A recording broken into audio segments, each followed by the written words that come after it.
used to be a nation of farmers, but now it's less than 2% of the population in the United States, and so a lot of us don't know what it takes to grow food.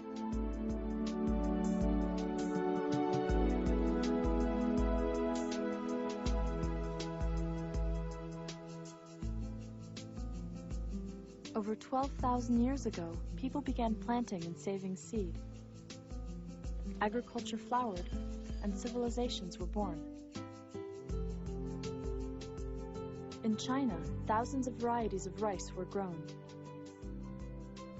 Over 5,000 kinds of potatoes were cultivated worldwide.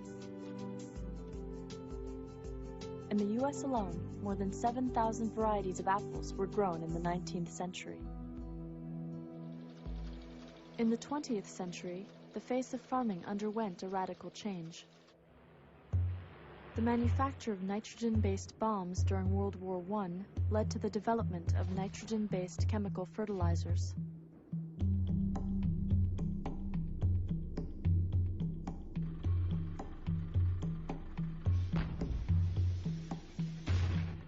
Nerve gas, developed during World War II, was slightly modified to make insecticides.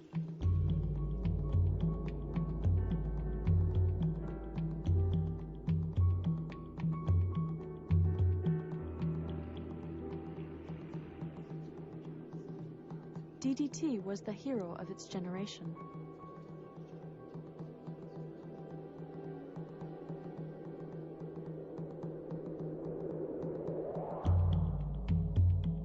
New technologies promised higher yields, increased food production, cheaper prices, and greater availability.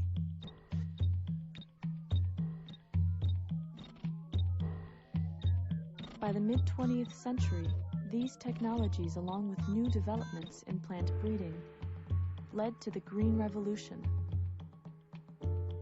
I think the people who first imagined the Green Revolution had good hearts.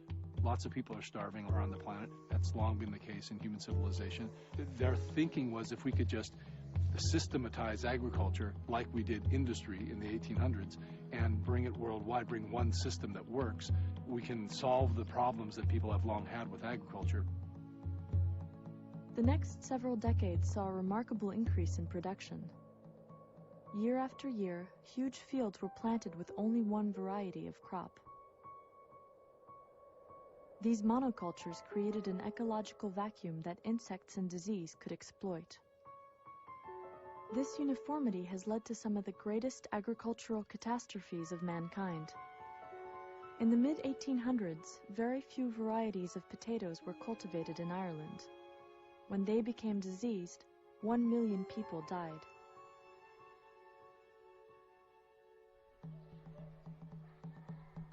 When the same potato blight attacked Peru, they suffered fewer consequences.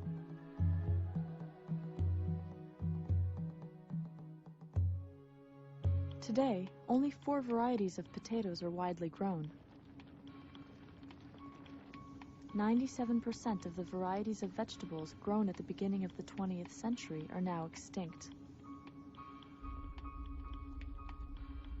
Genetic uniformity leads to an increased vulnerability to insects and disease. Farmers found themselves trapped on a pesticide treadmill. The more they sprayed, the more they had to spray. The increased use of fertilizers, pesticides, and herbicides increased costs, polluted water, and created health risks. Then in the 1970s, Monsanto introduced Roundup. Because of its ability to kill most weeds, it became one of the most popular herbicides in history. In the mid-1990s, building on technologies that used gene splicing, the Green Revolution turned into the Gene Revolution.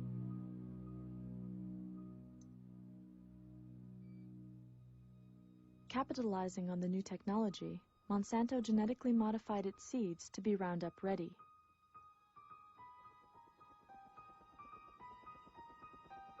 Normally, Roundup kills anything green, but if the plant is Roundup ready, when it is sprayed, it doesn't die. Now the company that sells you the herbicide also sells you the seed. A generation ago, farmers would seed a crop and use a herbicide when necessary, but often they wouldn't need to use a herbicide. And today you have a crop that, right when it goes in the ground, is designed to be sprayed. With Monsanto's Bt corn, the corn itself is registered as an insecticide. This is because every cell has been engineered to manufacture Bt, a natural bacterial toxin. If a corn borer eats any part of the plant, it will die. And now that we have genetic engineering, we're not just, putting chemicals in this food, we're actually industrializing the food at the genetic cellular level.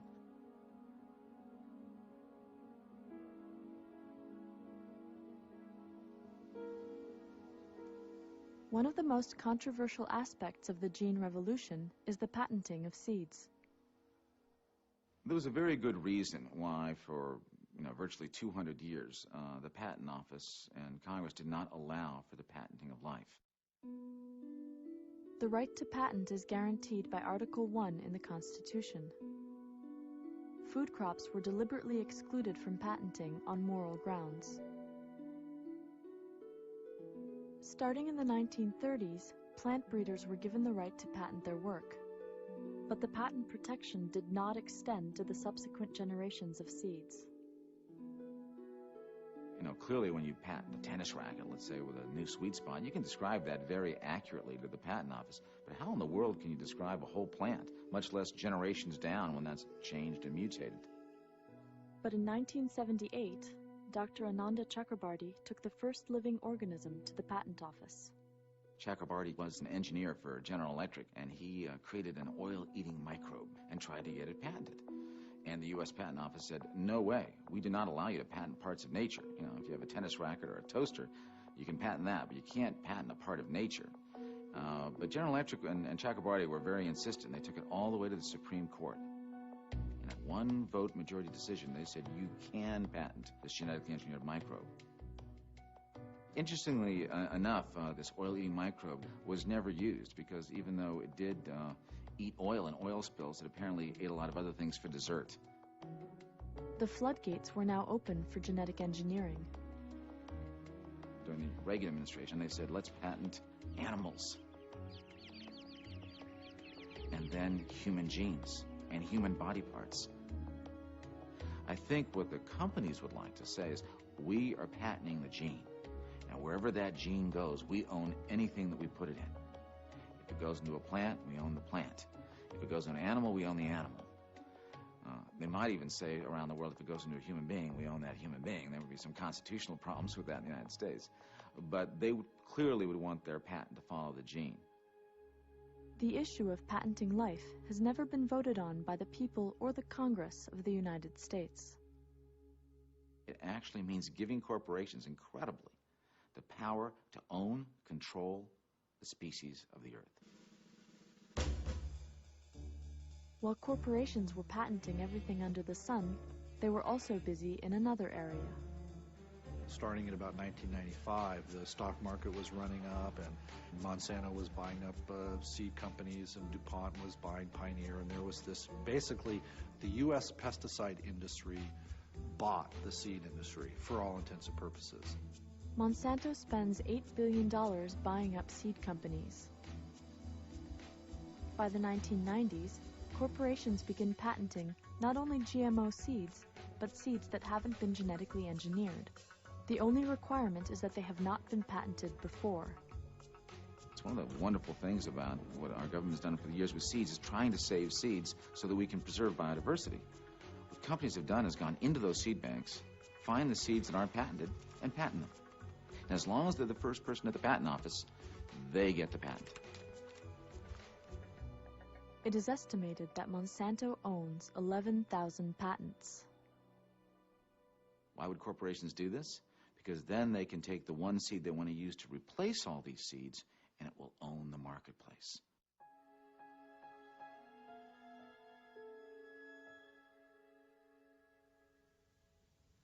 In Canada, the question of patenting landed directly in Percy Schmeizer's field.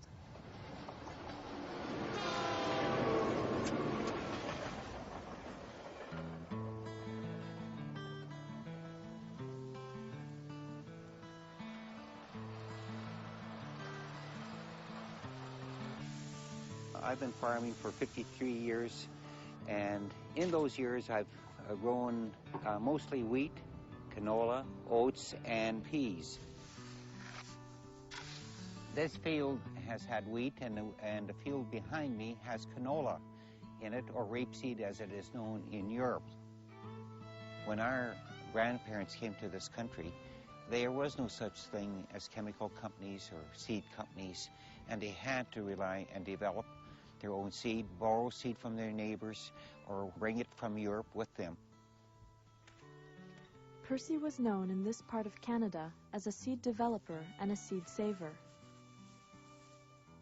I would say that our best grains, our best seeds, have not been developed by research people or scientists. They have been developed by farmers. In 1997, Percy sprayed Monsanto's Roundup around the power poles and ditches as he had done for years. Some canola plants did not die. I thought initially that some of those plants didn't die because I had been spraying year after year after year with Roundup in the same area, and companies warn you you shouldn't spray every year because you could develop a resistance. Monsanto found out about it, and they went on my land that I farm without my knowledge, without my permission, and took plants or seeds and said some of that was Monsanto's Roundup Ready canola. In August the 6th of 1998, they launched a lawsuit against me. Monsanto claimed that Percy had illegally obtained their genetically modified canola without a license and had infringed on their patent. Patents historically have been for things like, I've used the example of a carburetor. Well, a carburetor doesn't get up one day and start replicating itself everywhere and introducing itself into your car so that all of a sudden you have somebody else's carburetor one morning and then you get sued for patent infringement. So that's the unique nature of this type of technology, that once you've unleashed it into the environment, uncontrolled and unconfined, it will spread everywhere. Before the main trial, Monsanto withdrew then all their allegations against me that I had ever obtained a seed illegally. And they went on to say that it didn't matter how the seed got on to my land, I still infringed on their patent. Because my land is on the east side of the road, the main road, the prevailing winds here are from the west. So it would be natural for the canola that blew off of trucks to land in the field here. In fact, one farmer told me that when he drove past my land hauling a Roundup Ready canola, his tarp had broken, and he estimated he lost enough past my 2 miles of land to seed 2,000 acres. Well, I think one of the biggest issues in the case is where to draw the line between the people and the companies who produce and come up with this new technology. The line ended up being drawn way into the farmers' fields. And our contention was the line should clearly be drawn such that farmers have a right to continue to farm. They should be able to save and reuse their own seed. They should be able to buy seed, conventional seed, from their neighbors as they've had in the past, without having to worry about whether they're infringing somebody's patent now. 1999, when I went to seed my canola fields, I was advised by my lawyer not to use my own seed again because I now knew it was contaminated by Monsanto's genetic altered canola. And it was seed that was adapted to this region and grew quite well because it was resistant to various diseases. Percy destroyed over 1,000 pounds of seed that he and his wife had developed over decades. The lawsuit and my loss of my seeds was the hardest thing that could have ever happened to us.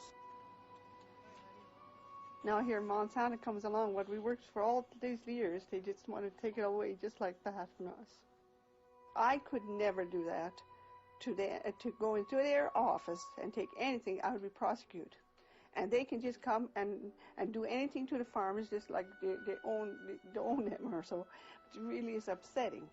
And I feel they've taken my rights away and my privacy. And we're not the only ones. They've been doing too, as many others.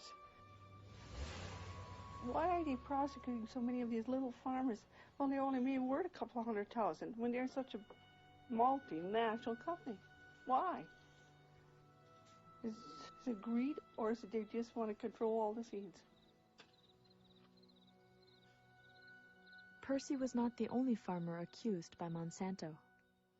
In the summer of 2000, my family and I were discussing how rude we thought it was that Monsanto never sent us a letter or thanked us for cooperating with their investigation into our business. We were stunned when in late July of the year 2000, we received a letter from a law firm in New Orleans that was representing Monsanto Company, accusing us of infringing on their patent. Every accused grower in the United States that I have talked to had nearly identical stories. They come and test your crop. The farmers that have nothing to hide figure, well, they'll find that we didn't plant this crop that they say, and they come back over a year later and accuse you of this when the farmer can't go back and take crop samples and disprove them. Monsanto had told us that they had sampled all 3,850 acres of our soybean crop. The samplers would have had to have been gathering one sample continuously every 20 seconds. After examining the testimony that we gave, realized their story didn't add up. Now they changed their story, saying they only took a handful of samples per field. Are we to assume that they were lying in their first attempt to extort money from us, or are they lying now? Estimates are that Monsanto has sent out 9,000 letters to farmers. Most farmers choose to pay to avoid lawsuits. Even so, there are 100 active lawsuits in the United States alone. When the farmers do settle with Monsanto, they have to agree to never discuss their settlement. We feel that we were profiled by Monsanto because of the size of our farm, and that they wanted to try to make an example out of us to scare other farmers into never saving their own seed, to be too scared to save their own seed.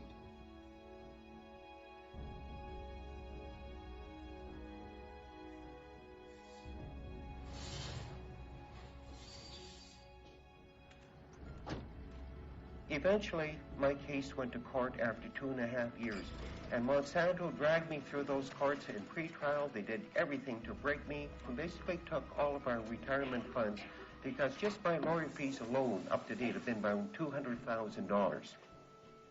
One of the sons said, "Mom and Dad, I hope it won't get you down, because they're trying to destroy you. But I hope you're strong and you just get through it all."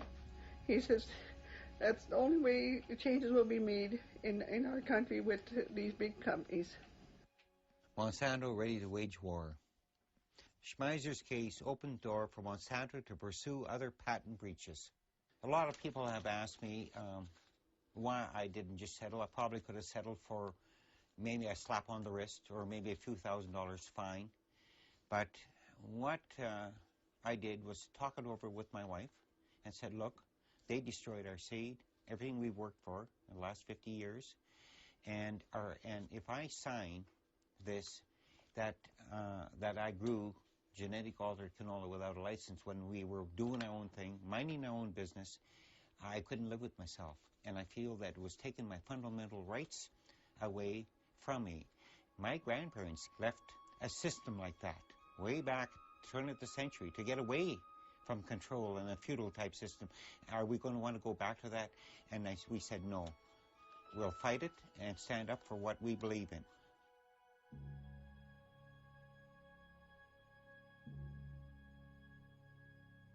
And what did the judge rule after 2.5 weeks of trial?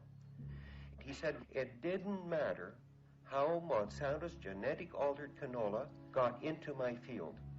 And then he went on and specified. He said whether it cross-pollinated or if it blew in by the wind, by birds, bees, animals, or falling off a farmer's truck, a combine, and so on, it didn't matter. The fact that there was some plants there, I violated Monsanto's patent, even though I didn't want it in my field.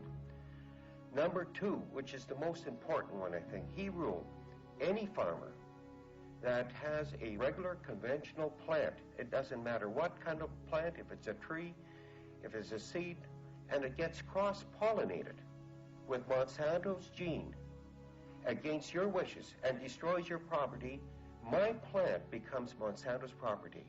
Now stop and think what that means to farmers all over the world, farmers, gardeners, anything to do with a life-giving form.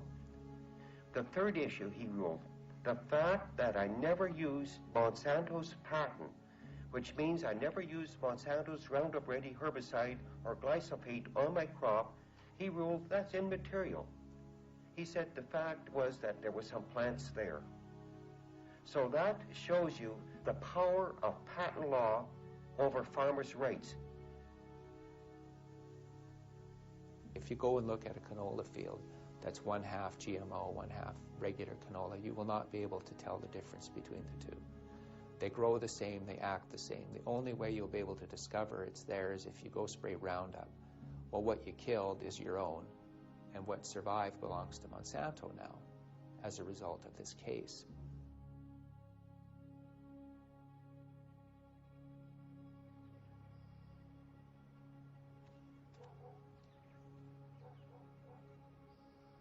In the last 2 months, I probably had 100 phone calls, minimum, about people finding canola in their fields that never ever had it before. And I think it would be safe to say that it would be very difficult to find one field in Western Canada that would not now be contaminated to some degree with Monsanto's GMO canola.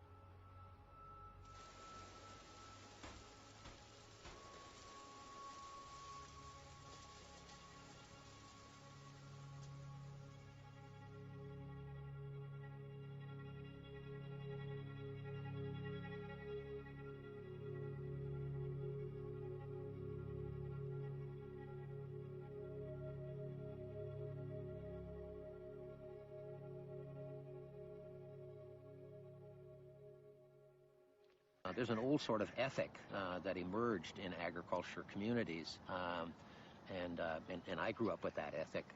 And the basic ethic was that if I decided to bring an agricultural enterprise into my neighborhood that was potentially damaging to my neighbors, for example, if I decide to raise cattle, and those cattle are potentially very damaging to my neighbor's crops, it's my responsibility to fence the cattle in. It's not my neighbor's responsibility to fence them out to prevent damage to his crops.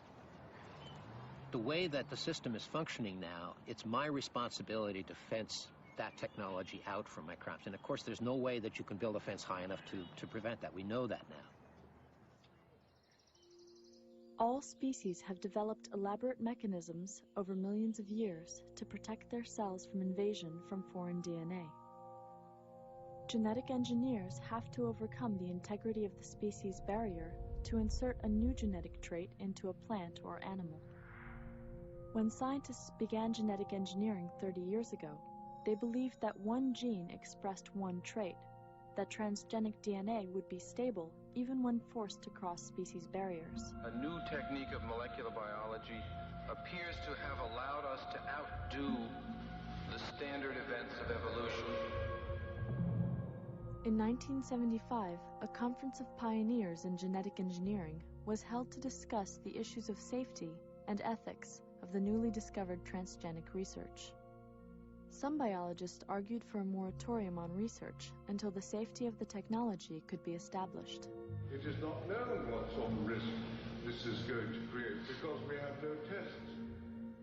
The conference delegates voted against the moratorium, but did pledge to keep all recombinant DNA and genetically engineered organisms contained safely within laboratories.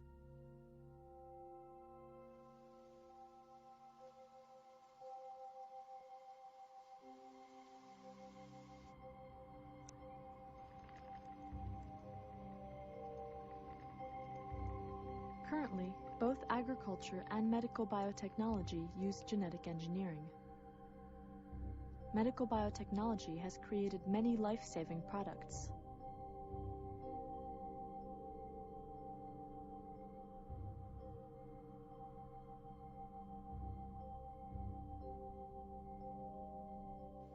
These pharmaceuticals are made under controlled conditions in secure labs. Genetically modified plants, unlike drugs, reproduce, and once released into the environment, cannot be controlled. Using biotechnology to produce food is not new. For nearly 6,000 years, people have used yeast, a living organism, to make bread rise. And we've used biotech for almost as long to ferment beer and wine. So there's really nothing new here. But that is completely wrong. Genetic engineering is really a radical revolution in food production. It's really a cell invasion technology. You know, people have heard they're taking a flounder gene and putting it in tomato so the tomato can last in cold temperatures. But people don't ask, how does that flounder gene get in that tomato? How does it get in there? And what really happens is the only way you can do it is to invade the cell of the tomato and deposit the flounder gene. Well, what's good at invading cells? Bacteria and viruses. After 12 years of searching, Monsanto found a soil bacteria that is naturally immune to Roundup herbicide. Their goal was to genetically engineer DNA from these bacteria into various plants.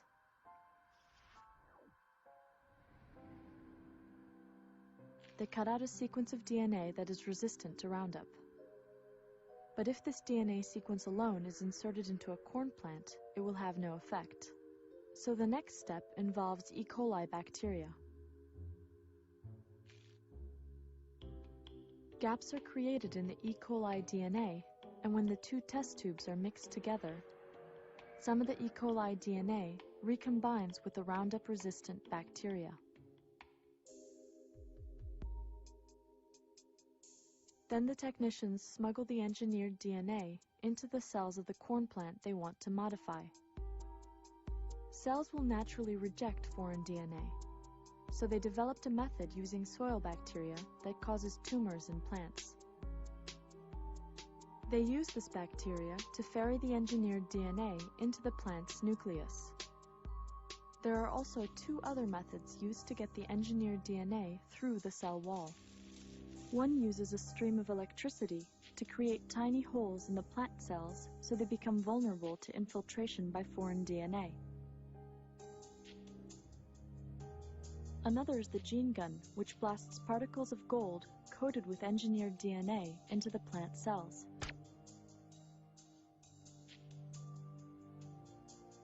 Each of these three methods needs a promoter gene that turns on the desired characteristics. The promoter gene is often extracted from the cauliflower mosaic virus. This capacity of bacteria and viruses to invade mammals in different ways is what really has a lot of people edgy about biotechnology, because that's really what the tools are all about. In order to move genetic material from one organism to another that don't normally cross, you've got to sort of behave like bacteria and viruses and invade into the cells and become established, just like a virus must become established. And they do one more thing. They attach to that an antibiotic marker system. The antibiotic marker is a gene which is naturally resistant to a specific antibiotic, so later they can test whether the genetic cassette is being expressed. The most cataclysmic force in the food system right now is the fact that the medical community is just terrified about the loss of antibiotics. No one really understands how using antibiotic marker genes in genetic engineering techniques might contribute to the problem. The biomedical community on a worldwide basis is absolutely focused on this problem now.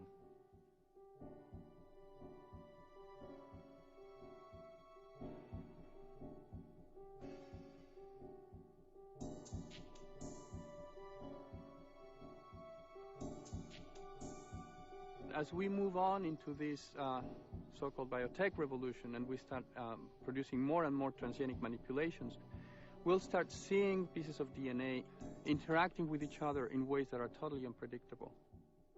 We have now learned that genes function in complex networks, and a single gene can express or influence many traits. I think this is probably the largest biological experiment humanity has ever entered into.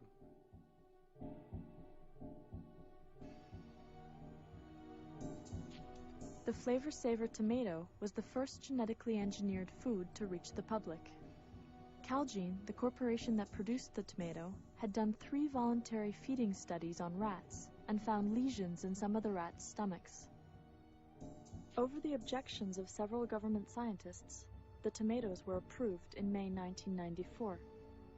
The flavor-saver tomato didn't hold up in shipping, and consumers didn't like it, so it was taken off the market. The first time many Americans became aware that genetically modified foods were part of their everyday diet was in the year 2001. Last fall, during lunch with co-workers, Grace Booth enjoyed 3 chicken enchiladas. The food, she recalls, was very good, but then something went very wrong. I felt my chest getting tight, and it was hard to breathe. She didn't know, but she was going into shock. What are you thinking at this point? I thought, oh my God, what is happening to me? What is going on? Something is very, very wrong. I felt like I was going to die. In the emergency room in nearby Oakland, the diagnosis was severe allergic reaction. And from here, Grace Booth's story reached official Washington. At the time, the national corn market was in an uproar. Starling, a gene-modified corn not approved for human food, had been found in taco shells, and recalls were emptying the shelves of corn products. The fear was possible allergic reactions. If I want a bowl of cornflakes, I want to know that it's safe to eat a bowl of cornflakes. Do you feel that level of safety right now? Absolutely not. It is almost inevitable that there have been thousands of people that have had from a very mild to perhaps serious allergic reaction to Starling, you know. If it had not been for public interest organizations going in and testing that corn on our own, doing the government's job for it, this scandal would never have come out, and this potential health risk to humans never would have been discovered. There are 3 government agencies which are responsible for the safety of GMOs. The Department of Agriculture is responsible for assessing the environmental impacts of GMO crops and regulates GMO field testing. But a study of over 8,000 GMO field test applications showed that the USDA did not require a single environmental assessment.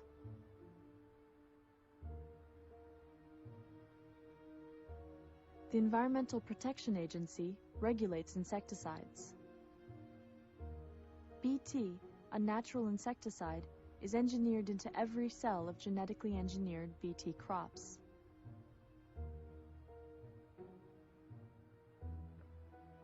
The Food and Drug Administration is responsible for food safety. Any novel substance in food must be tested. When the biotech companies went to get regulatory approval, they did so on the basis that what they were doing was substantially equivalent, was the term which was being used, substantially equivalent to classical breeding practices, and therefore it should not be regulated in any way. At the same time, however, companies have insisted on patenting their products, and in order to get a patent, it has to be different than anything else. So on the one hand, we're saying it's very different because we don't want to patent it. On the other hand, it's substantially equivalent, so don't bug us with regulation. Substantial equivalency is obviously nonsense. These, at the cellular level, again, these foods have bacteria, viruses, new genetic constructs that no other foods ever had in history. They're clearly not equivalent. Since GMOs were considered substantially equivalent to regular food, they fall into the GRAS, or Generally Recognized as Safe category, and the government does not require testing or labeling. To me, one of the most incomprehensible things about U.S. policy is that we do not even require the labeling of genetically engineered foods. Many of those GMOs are in the form of corn syrup and soy lecithin. In 2002, a concerned mother in Oregon put a couple $1,000s into an initiative to label GMOs. How can we trust the same multinational corporations that told us that PCBs, DDT, and dioxin are safe? They don't even want us to know what it is that we're eating. The FDA ignored their own scientists' warnings about the dangers of genetically engineered foods. This is our children's future we're talking about. Let's join 25 other countries that require labeling. It doesn't cost their farmers or consumers anymore. Vote yes on 27. Let's label genetically engineered foods. The measure was defeated by the $4.6 million industry campaign that features a farmer who resembles the mother. The last thing we need is more government red tape, more bureaucracy, and higher costs. But that's exactly what Oregon farmers, consumers, and taxpayers would get if Measure 27 passes. Poll after poll has revealed that 80 to 90% of Americans want GMO food labeled. But the Genetically Engineered Food Right to Know Act that Representative Kucinich, Senator Boxer, and others have introduced every year since 1999 is still waiting to be voted on by Congress. The public in Europe has reacted with anger and concern at the idea that genetically engineered food products will be on their supermarket shelves. The latest polls showed at least 75% of the European public do not want genetically engineered food. In response to demand from their citizens, all 15 countries of the European Union adopted rules requiring the labeling of genetically engineered food. But I think there's a very good reason why the corporations have fought so hard against this labeling. It isn't just about consumer choice. Without labeling, there's no real traceability for the health effects of genetically engineered foods.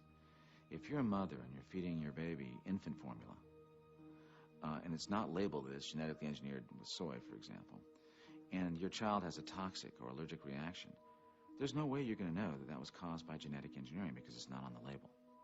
If, however, it is on the label, then you can say, you know what, maybe that contributed to this response in my child. You go to your doctor records it, and there's traceability, and we can begin to get a database on the health effects. And of course, once that database is created, then we have liability to the corporations. So they're opposing labeling, not just because it creates choice and they're afraid that their products will not be bought, but also because labeling is the key way we can trace the health effects of genetically engineered foods and the key way to get the corporations liable for these health effects.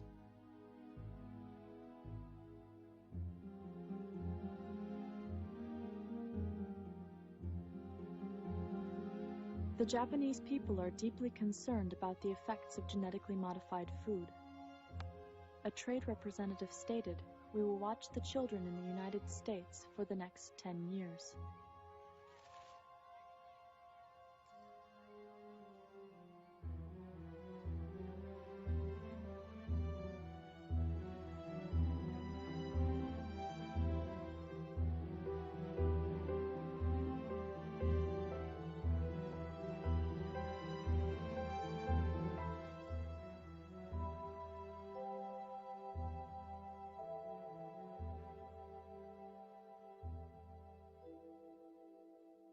In addition to claiming these products were safe, the biotech industry claimed they would increase yield. Advances in biotechnology can help us produce more food on land we already cultivate or on land that's currently unsuitable for farming. Monsanto submitted a regulatory package to both the FDA and the EPA for Roundup Ready soybeans, the first really big commercial crop. It's really very curious, how shallow actually the science was. They didn't look at routine stresses, drought, plant pathogens, other things that, soybean plants deal with in the environment. In the year 2000, a team of scientists based at the University of Arkansas documented decreases in the size of the root system. And under droughty conditions, these reductions were 25%. Now, that 25% impairment is going to translate into several bushels of lost yield in any part of the world. It's a very big impact. The other gap in the regulatory reviews was that no one bothered to explore the impact of the spraying of Roundup over the top of soybean plants on the capacity of the soybean plant to affix nitrogen. And it's one of the most important environmental benefits of soybeans. It's a legume, like peas, so you don't have to put nitrogen fertilizer in your garden when you're growing peas or soybeans. And we're only now starting to study this because farmers have observed problems in some fields with Roundup Ready soybeans. I mean, they just did terrible and couldn't explain why.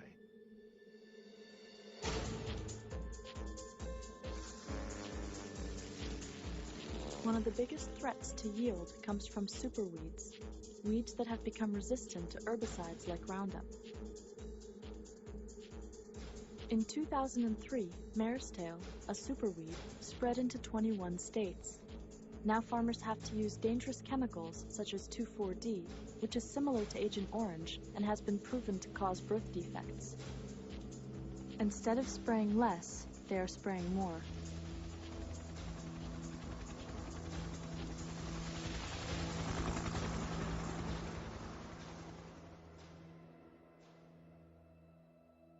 But how did this controversial new technology get approved by the government in the first place?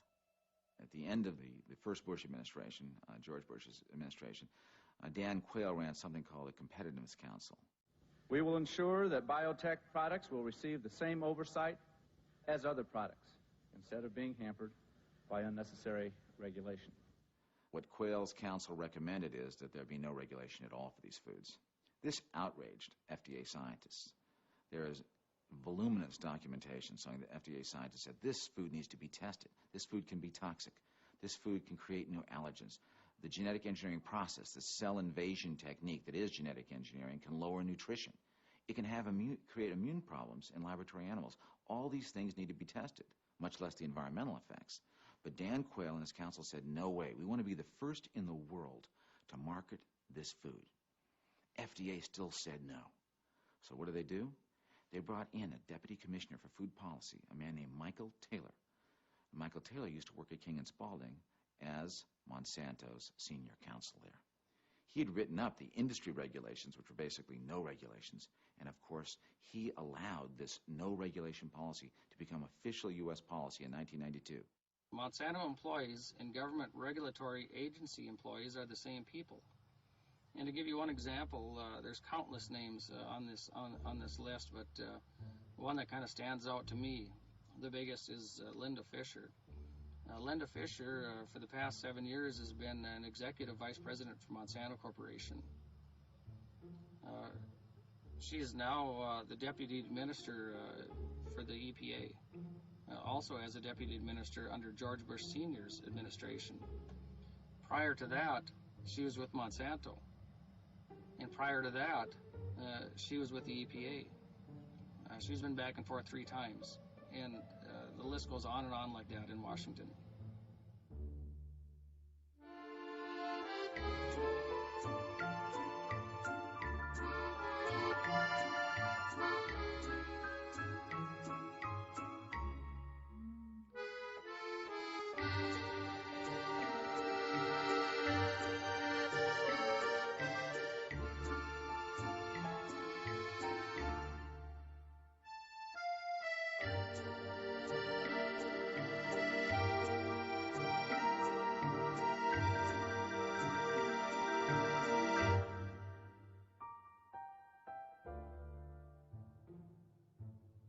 I have written a letter to our Attorney General, John Ashcroft, and I begged him for help with this monumental crisis that farmers are facing and we're facing.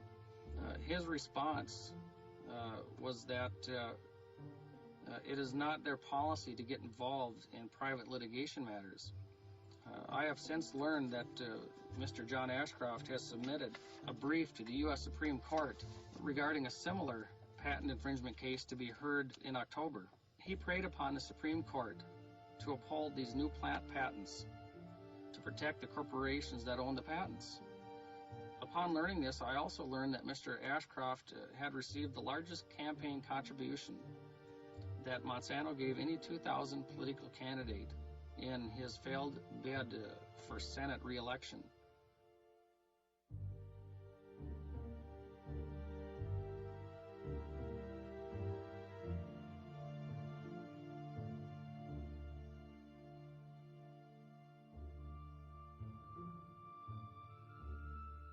Deregulate, which is basically telling from the executive branch everybody to look the other way.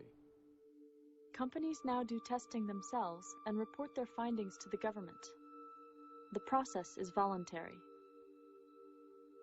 If we started really asking the right questions, we would stop this technology for the next 50 or 100 years. But just the opposite has happened. In the US alone, genetically modified canola, corn, cotton, and soybeans, which were non-existent in the 1980s, were grown on 3.7 million acres in 1996. That jumped to 100 million acres in 2003.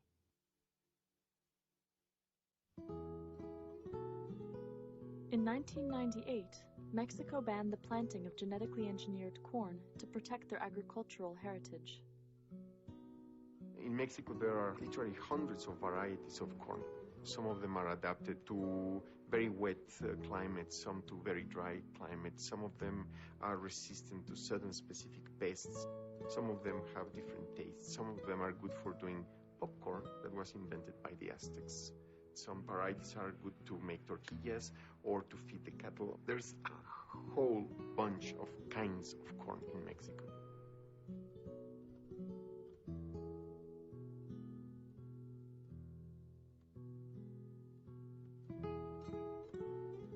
Around 7,000 years ago, the people who lived in Mexico started domesticating maize, or corn, and an intimate relationship developed between humans and the plant. Corn is not only their food supply, it is also part of the culture.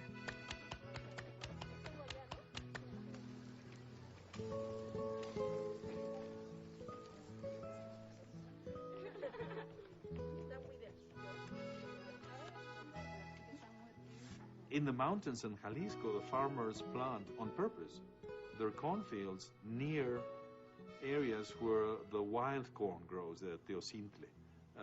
And the reason why they do that is because they know perfectly well that they get resistance to pests transferred from the wild strain into the cultivated strain.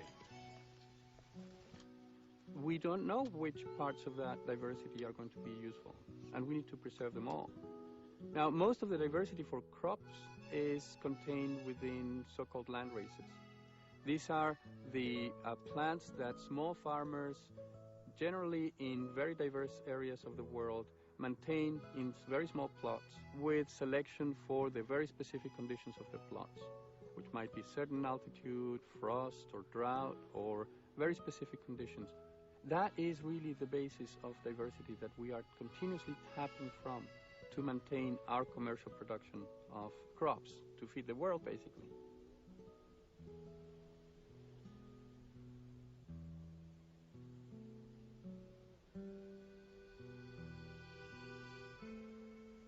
The 1970 corn blight in the United States destroyed millions of acres of corn. The U.S. was lucky to find a strain of landrace corn originally from Mexico that could resist the blight. In the year 2000, Dr. Chapella discovered genetically modified corn growing in this remote area.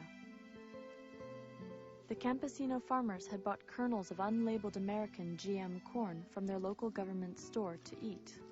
And as farmers have done for thousands of years, they ate some and planted some. Farmers make no difference between seed and grain for the obvious reason that grains are seeds and are viable seeds. They have a little embryo. They have the little baby inside the seed, and if you put it in the ground, it will germinate. The genetically modified seed crossed with the landrace corn, and contamination entered the gene line of this ancient grain. Ese maíz se come, se está vendiendo a toda la población y en todo México, supongo. Porque no saben en realidad qué consecuencias puede tener. Es un maíz para consumo humano, entonces, ¿cómo va a ser malo, no? It is cheaper for Mexicans to buy imported corn from the United States than it is to grow it themselves. This is because American corn is subsidized by the taxpayers, whereas Mexican corn is not subsidized. Nevertheless, many Mexicans prefer to grow their native corn varieties. ¿Por qué usted está tan necio de estar plantando la misma semilla todos los años? ¿Cuál no comprar?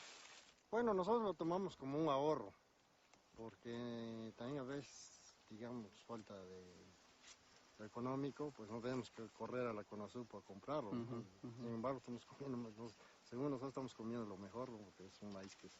Todo eso. Sí. Es que el trabajo que ustedes hacen aquí es un trabajo que reditúa, pero para el mundo. Sí.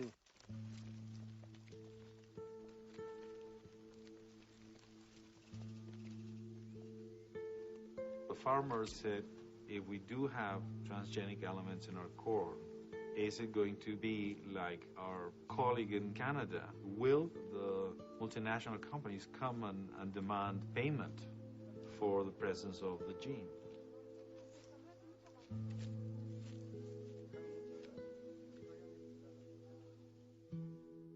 In November 2001, Dr. Chapela published a peer-reviewed paper in the science journal Nature revealing the GMO contamination.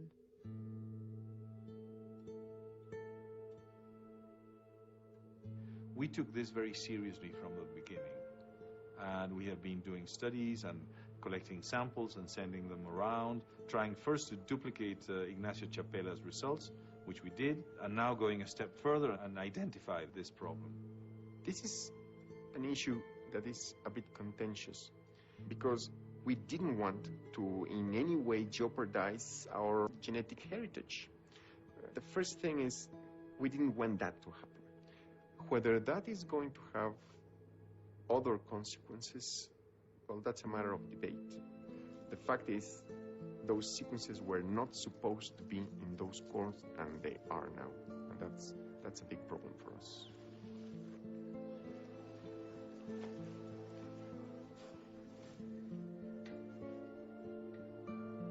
What happens when you introduce into these areas a single genotype, the one industrial crop, that preferentially passes its genes into the progeny?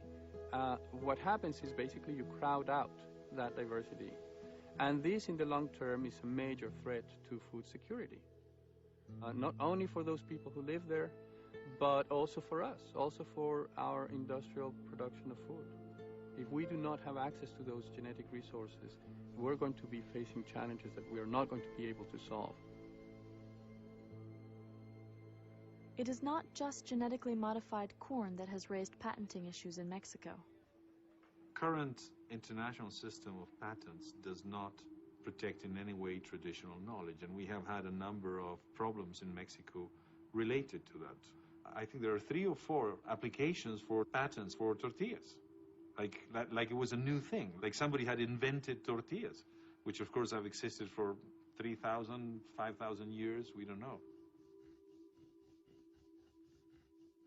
First of all, some people will debate, and I think it is a worthwhile debate, if life should be patented at all.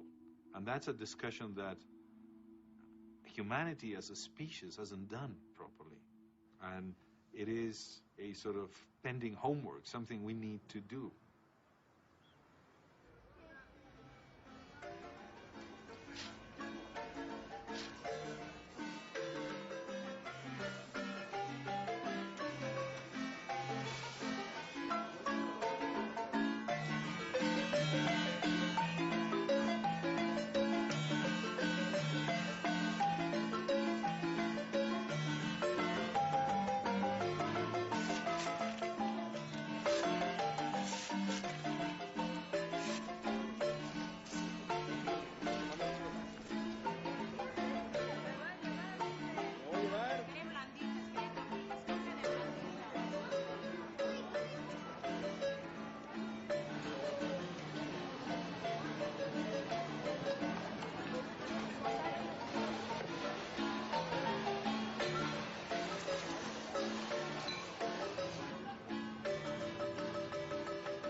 By the year 2003, the U.S. had sold millions of pounds of GMO corn to Mexico for less than the cost of growing it.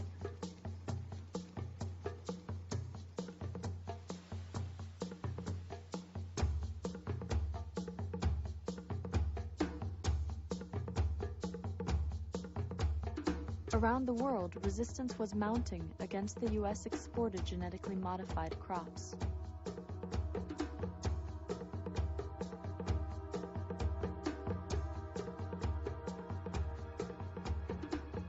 The loss of corn exports to Europe is worth around $300 million a year.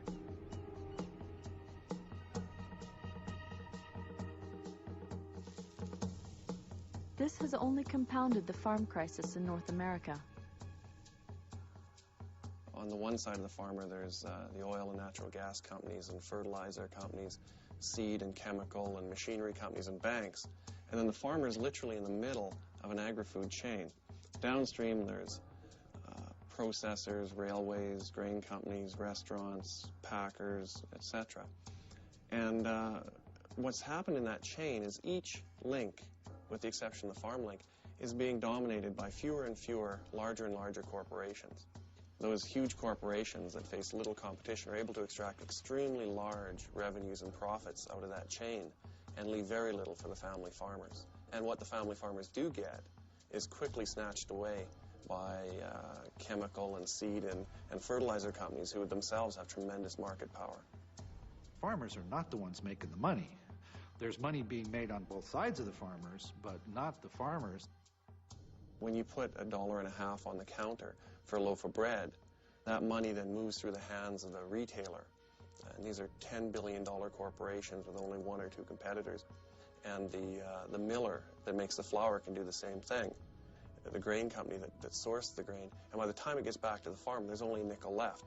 And of that nickel, you've got those powerful input suppliers on the other side who can take that nickel right out of the farmer's pocket. I just did a study of the economic costs and benefits of BT corn.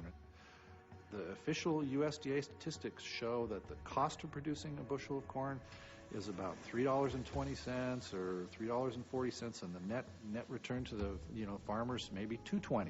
So they're losing $1 on every bushel. And one might ask, well, how is a businessman, if you're losing $1 on every unit that you sell and you're growing 140 per acre, so you're losing like $140 an acre, how can you stay in business? And the answer is government subsidies. Subsidies support the most widely grown crops: corn, wheat, cotton, and soybeans. These are the crops that the industry has targeted as the first GMO crops. So if you're an agribusiness company producing inputs into a market, and especially inputs that are going to be more expensive, it must be reassuring to you to know that regardless of how big the gap is between what the farmers get from the market and what it cost them to produce, the government's going to be there to make up that difference. In 2002, President Bush signed one of the largest subsidy bills yet. Although it's certainly not labeled the GMO seed rebate, nonetheless, it's part of what's keeping farmers interested in these costly production systems. This results in every American taxpayer paying a personal subsidy to the agricultural biotech industry. The United States subsidizes its crops. Europe subsidizes its farmers. And Canada and Mexico subsidize neither. Farmers that are producing grain right now are quite clearly losing money on every bushel. The prices are below the cost of production. On a lot of farms, families deal with that by one or both spouses taking an off-farm job. And the irony is they bring that money back to the farm and use it to pay those input bills. So you literally have the case where small family farmers and their spouses are working off-farm and subsidizing Monsanto and chemical companies, fertilizer companies with that money.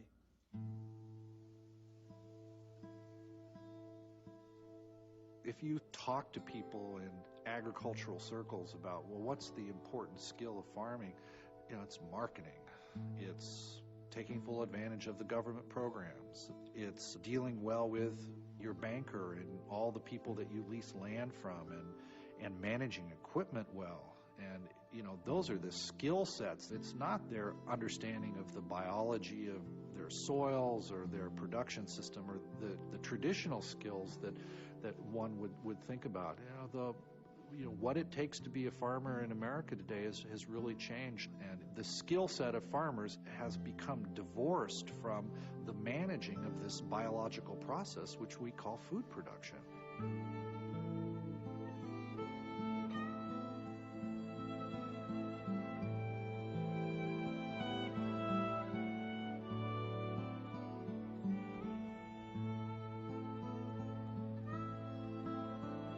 rural America, people value community and neighborliness and friendship. But as farms get bigger and more homogeneous and more of the control of the capital and the management decisions gets moved to St. Louis or Minneapolis or Kansas City, and you've really just got sort of hired hands out there on the farm, there's an erosion of the richness of the community that shares that space, and a lot of things get sort of lost as a result of that.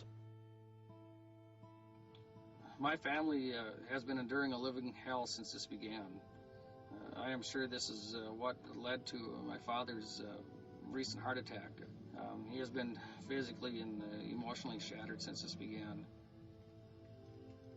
It has been heart-wrenching to watch our reputations be destroyed in our own community over something we did not do.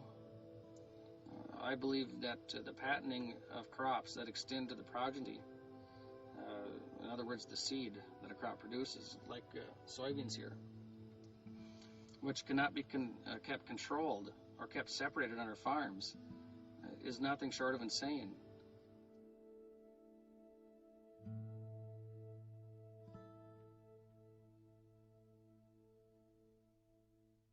A lot of people in the industry try and paint a picture that, listen, 60% of our food is, processed food has some genetic engineered, product in it, so forget it, it's over. Your resistance is useless. Well, this is nonsense. The vast majority of our foods, the wheat, the rice, our fruits, our vegetables, are not genetically engineered. The vast majority of the food we eat is not genetically engineered. But right now, probably the key issue is the current controversy over genetically engineered wheat.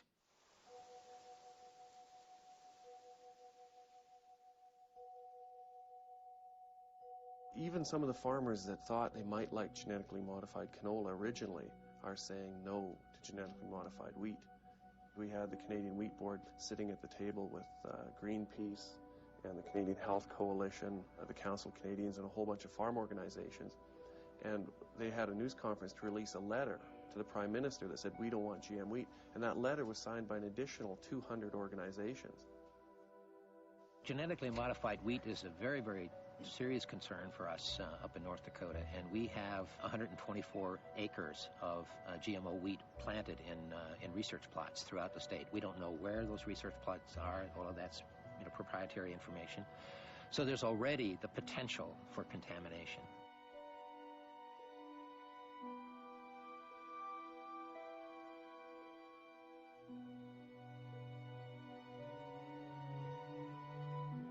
If a custom combiner combines some GMO wheat and then goes to combining some non-GMO wheat, the contamination is going to occur. When it does, we'll lose our markets. It's that simple. What Monsanto told our legislature here in North Dakota was that if they attempted to put a moratorium on the introduction of this wheat, that one, they would pull all of their research dollars out of our state and our universities, which I quite frankly was very happy to hear, and two, they would file a lawsuit against the state of North Dakota for anti-commerce. This was the way that they tried to sell us, the state, a new product.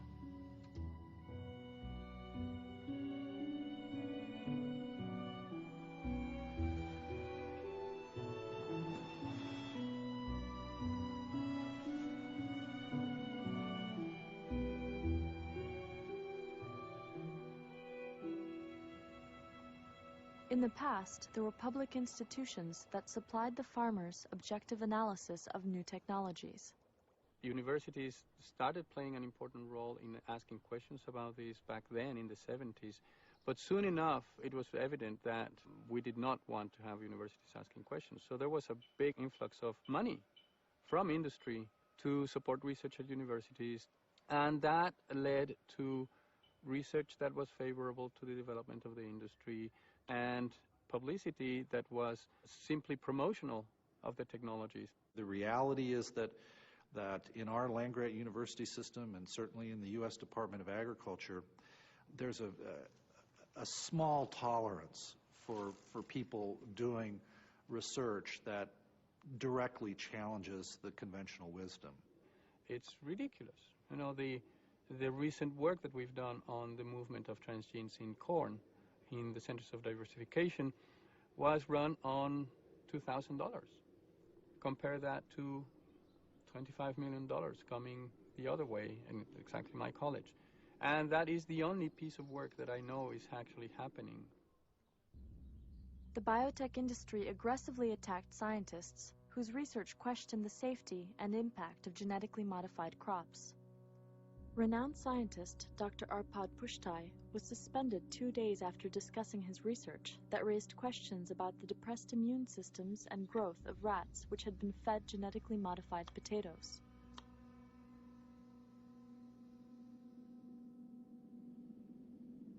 Cornell University researcher John Losey found that when caterpillars of the monarch butterfly were fed Bt corn pollen in the lab, 40% of them died unexpectedly. His research was denigrated by the biotech industry. Nature magazine retracted Ignacio Chapella's paper after publishing his peer-reviewed work. Biotech enthusiasts challenged the interpretation of his findings. Biology was a very diverse field of inquiry, but because of the advent of this technology, we are seeing a narrowing down and a trimming off of all those branches of biology just to the benefit of this one side. And I very much want to fight against that. Just as we are losing genetic diversity, we are losing intellectual diversity that we are going to find very, very needed in the future.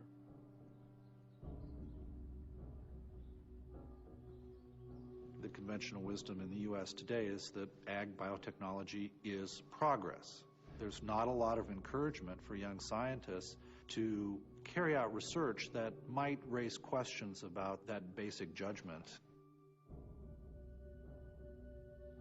The corporate control of genetic research is not limited to the field of agriculture. They allowed the patenting of one of the genes responsible for breast cancer. And many researchers who'd been working on a cure for breast cancer were no longer allowed to use that gene in their research because another company had patented it and charged them very, very high fees. Some of the major pharmaceutical companies have gone into university laboratories and sued those laboratories and sued researchers who are using the genes that they own. This is probably the largest private takings of what should be the commons that we all own in common that you could possibly imagine. And I think one of the most disturbing economic trends of our times.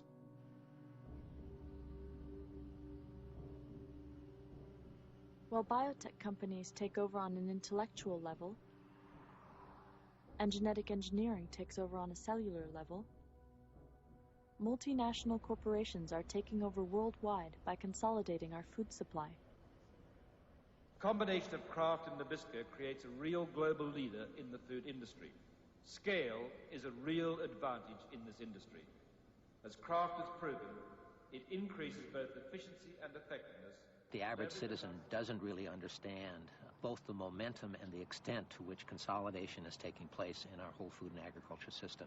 Just to give you a couple of examples, 80% of our beef products now are being processed by just 4 companies. In seed companies, the vast majority of the seed that farmers plant now comes from just 4 clusters of companies. And what's even more worrisome now is in the last decade, that same kind of concentration has been taking place in the retail sector. And Heffernan now projects that in the next 10 years, all of the food in the retail level in the world will be controlled by 6 retail firms, only one of which will be American, and that's Walmart. Now that means that increasingly we're not going to have any choice about what's on the shelves in our supermarkets. What's going to be there is what some broker in a consolidated firm decides is going to return the largest profit.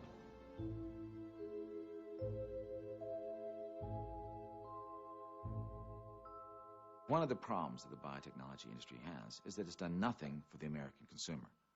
There's nothing there. There's no genetically engineered food that does anything, no more nutrition, nothing for us. So how are they going to sell this technology to the American people? Well, they've come up with this idea that maybe biotechnology should be sold as the way to feed a starving world. With world population expected to increase by 2 billion people in the next 30 years, biotechnology could provide an important way to produce enough food. One major problem with that, the reason why about 800 million people starve every day, and that is a tragic fact, has nothing to do with the amount of food available. Most of these people around the world who are starving used to be farmers, but because of the World Bank and the National Monetary Fund giving huge loans to these countries could no longer allow for subsistence farming. They had to grow expensive export crops back to the First World to pay back those loans. So they kicked all these hundreds of millions of farmers off their farms.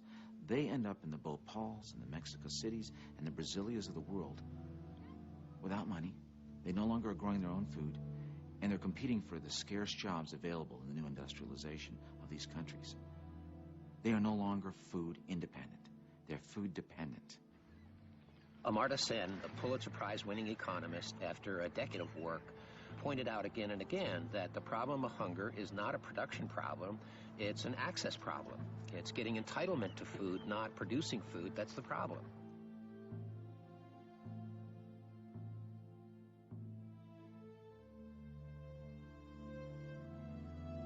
We're in fact overproducing the major commodities to the extent where farmers can't recover their production costs.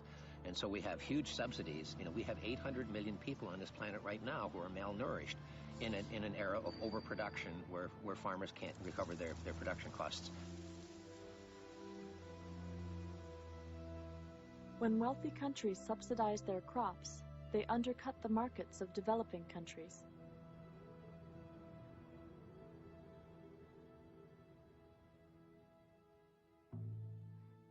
In 1994, on Christmas Eve, by the way, for the first time we said, you know what, we're going to try and have international rules on patenting. This was driven, of course, by the United States. And here's what's behind it. If you have gone into a third world country and you've patented a plant or a tree, the United States wants to be able to go back to that country and say, no one in this country, even though this plant originated here, can use it without paying us the patent fee. To do that, they've got to harmonize patent laws around the world. That's really the big prize for the corporations.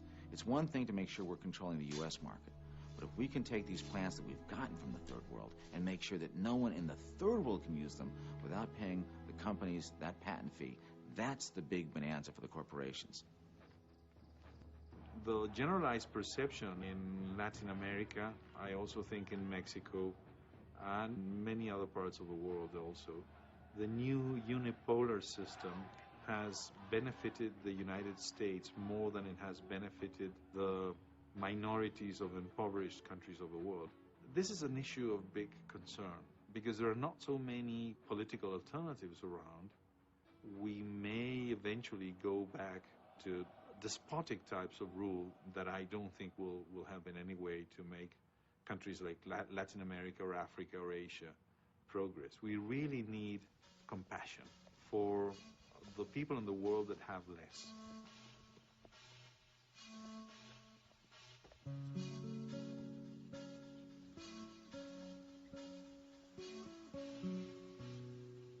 The resistance to globalization is that it stems from the insights of some people that, you know, the corporations, they want to be able to go in and make the money, but they don't want responsibility when things don't work out. One of the most ironic parts of the fact that the biotechnology industry is saying that it's going to feed the world is that it has created a new technology called Terminator technology. And this technology is basically a suicide gene that's put into crops, so after one planting, they commit suicide. You cannot save the seed because the seed then is sterile. It will lead to no crops in the next season. There's 15 patents by first world companies on this suicide technology. Can you imagine what is going to happen if that suicide gene pollutes crops around the world?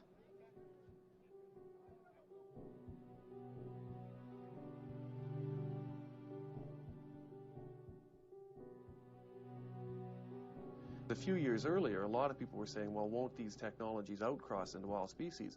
And the promoters said, no, there will be no outcrossing. And then just in a few short years, they were back saying, well, okay, there is outcrossing, but now we have a new technology that'll help deal with that. And this, of course, raises the question, well, what about outcrossing of the Terminator gene? They are also developing trader technology so that a farmer has to spray his field with proprietary chemical in order for seeds to germinate and grow. We have the potential of ending up with green deserts, where you don't see the difference. You know, the environment will continue to be green, but it is being transformed from inside. And when that cracks, when that monoculture breaks down, it's going to be very massive.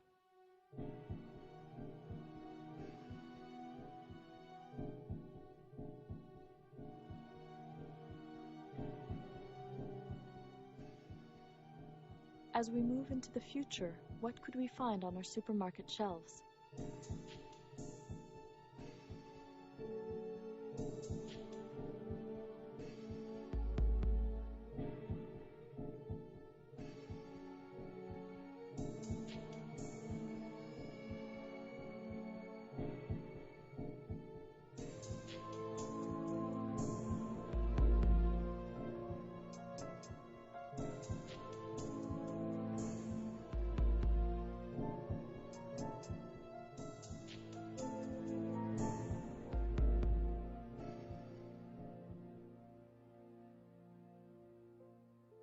There are thousands of test sites for new GMOs in the United States. In 2002, the USDA condemned 50 million pounds of soybeans contaminated with GMO corn engineered to manufacture a pig vaccine. My biggest concern is we're merely going to go into the future believing that, somehow the technologists are going to solve the food problem, then we're all going to be okay. And, we're going to have a very, very rude shock. The biotechnology industry, of course, is not simply interested in genetically engineered crops. We are seeing them trying to extend their reach throughout the rest of the living community. Right now, our government is looking at approving genetically engineered fish, 15 different kinds of fish, as well as crustaceans and just about anything else that we eat out of the ocean. It is estimated that if just 60 genetically engineered salmon were released, the wild population of salmon could be extinct in 40 generations.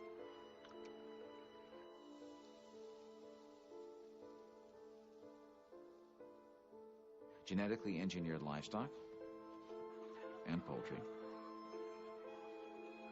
and also genetically engineered insects and trees.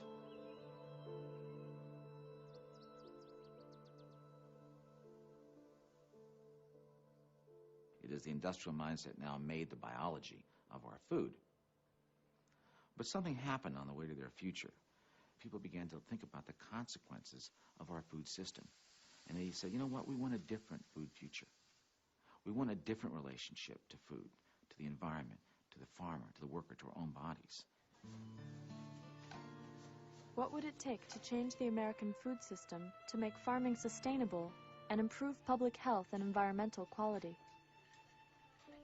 What we're trying to do in sustainable agriculture is to use resources that are in the local ecology and recycle those resources within the system rather than taking resources from another system or another ecology and bring them in. And we should be using solar energy to fuel our systems as nature does rather than relying on imported petroleum or other resources.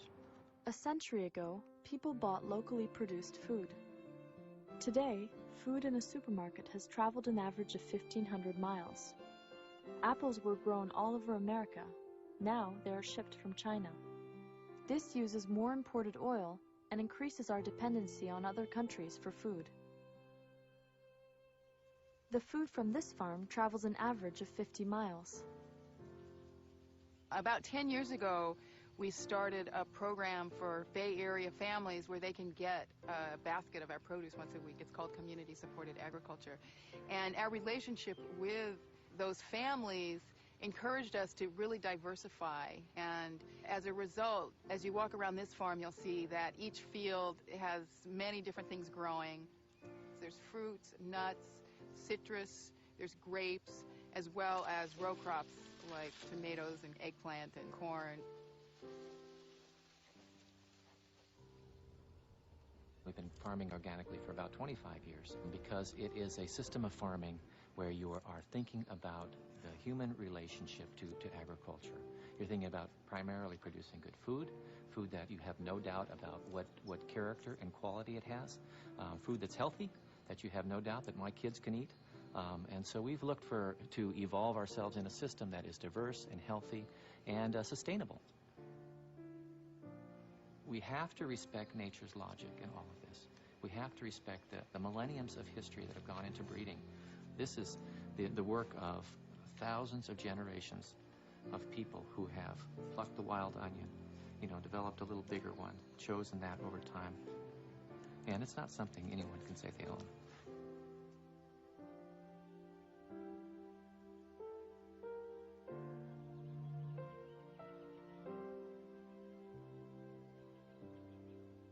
In 1990, the U.S. government attempted to describe organic standards. After years of formulating the regulation, in 1997, it was revealed that the standards would allow irradiation, sewage sludge, and genetically modified organisms. The government received one of the largest consumer protests in history. 275,000 citizens wrote to the USDA, outraged by this, and demanded that organic standards be kept pure. The consumers prevailed. The underpinnings of my conversion to organics are not so much the economic point, it's the health point. To protect my health, protect my family's health, and my neighbors. Because if I'm the steward of my own land, that also means I'm responsible for what's happening outside of my little parameters, my fence line. Our Saskatchewan Organic Directorate has taken this position that organic farming is a real alternative to the farm crisis. There has been a revolution in genetic engineering, but there has also been a counter-revolution. People are returning to buying fresh produce grown by local farmers.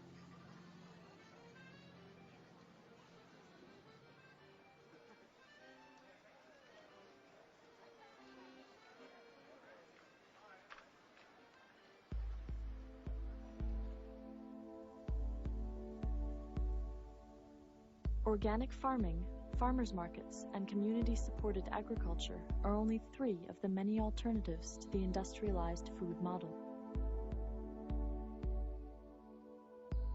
South Dakota and Nebraska, along with 8 other states, have passed constitutional amendments or state legislation that ban non-family-owned farming.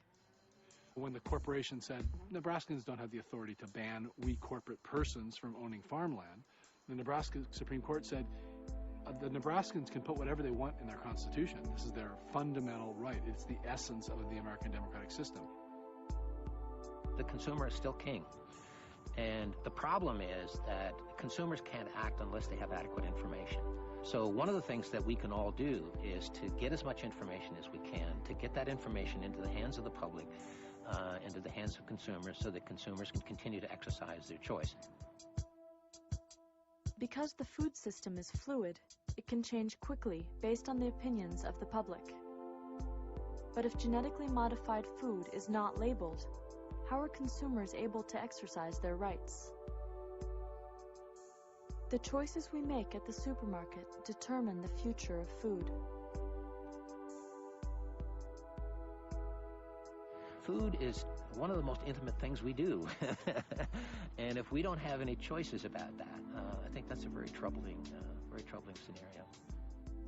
There are large groups of people in other countries that have never bought into the American model of chemical-intensive large-scale agriculture, and they certainly have not bought into the notion that the efficiencies that one gains by having 2 airline manufacturers in the world, or 4 automakers, or 2 makers of software, they believe that whatever gains you might make in efficiency are lost because you lose diversity.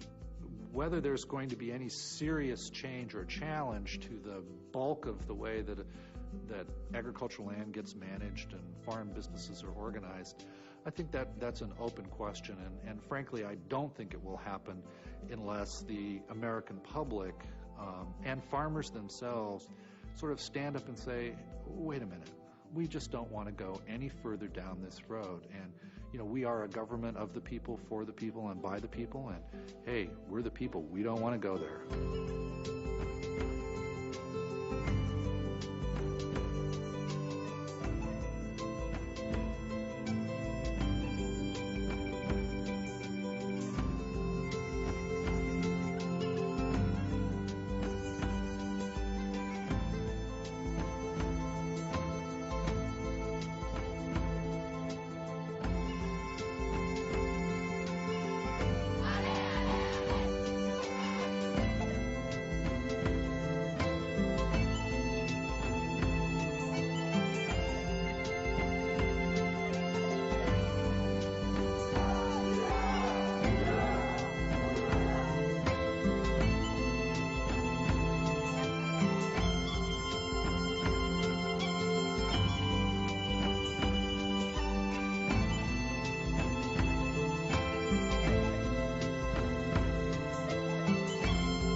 It's up to you.